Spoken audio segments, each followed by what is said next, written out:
কোন দেশ থেকে আসছেন? পর্তুগাল থেকে আসছে। মাশাআল্লাহ, ইউরোপের যাত্রী আমাদের পর্তুগাল প্রবাসী ভাই কিন্তু দেশে ফিরেছেন। স্বপ্নের দেশ পর্তুগাল। কত বছর আছেন? ভাই 4 বছর ছিলাম। মাশাআল্লাহ। বিষয় গাড়ি আসতেছে, আমরা একটু দিকে আসি। তো গাড়ির জন্য আমরা আজকে মূলত ছেড়ে দিলাম রাস্তাটা। যাই হোক, বাসাতে 1 মিনিট কথা বলবো।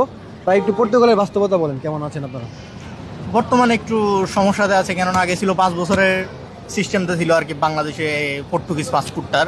এখন বর্তমানে 3 তারিখে আর কি 10 বছর করছে আর কি, এই জন্য সবাই একটু উদ্বিগ্ন আছে আর কি। মানে 10 বছর থাকতে হবে তারপরে পাসপোর্ট? হ্যাঁ, আগে ছিল আর কি আপনি যেদিন থেকে অ্যাপ্লাই করছেন ওই দিন থেকে 5 বছর, এখন বর্তমানে আপনি কাগজ পাওয়ার পরে থেকে 10 বছর আর কি। তাহলে লং টাইম প্রসেস। হ্যাঁ, এখন আগে তো সবাই চিন্তা করতে 5 বছর পরে হয়তো পাই যাবো, এখন যেদিন থেকে অ্যাপ্লাই করছেন ওই দিন থেকে 5 বছর, হ্যাঁ, কিন্তু হ্যাঁ। এখন বর্তমানে হয়েছে কি আপনি যেদিন থেকে রেসিডেন্টটা পাইছেন ওই দিন থেকে 10 বছর।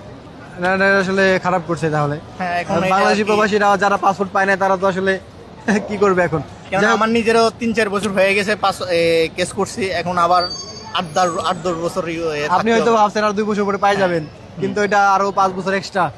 দেখি যাই হোক, আল্লাহ ভরসা। দিন শেষে নিয়ম তো নিয়মই, যেহেতু তারা নিয়ম করে ফেলেছে, এখন এই নিয়মের বাইরে তো আর যাওয়া যাবে না। সব মিলে পর্তুগালে যাওয়ার কোনো সিস্টেম আছে কিনা একটু বলেন। হ্যাঁ ভাই, বর্তমানে D1 বিষয়ে বাংলাদেশ থেকে অনেক মানুষ যাইতেছে, আপনার ওইটা অনেক ভালো আর কি, যাওয়ার 2-3 মাসের ভিতরে কাগজ পাইয়া যাইতেছে মানুষ। আচ্ছা, বাংলাদেশ থেকে পর্তুগালে যারা নতুন যাবে বেসিক্যালি তাদের খরচ বাদ দিয়ে কত ইনকাম থাকতে পারে?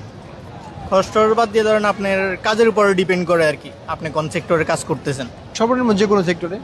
সর্বনিম্ন আপনার 900 ইউরো ওদের দেশের বেসিক স্যালারি আর কি, আপনার থাকা খাওয়া নিয়ে প্রায় 200-300 ইউরো যায়।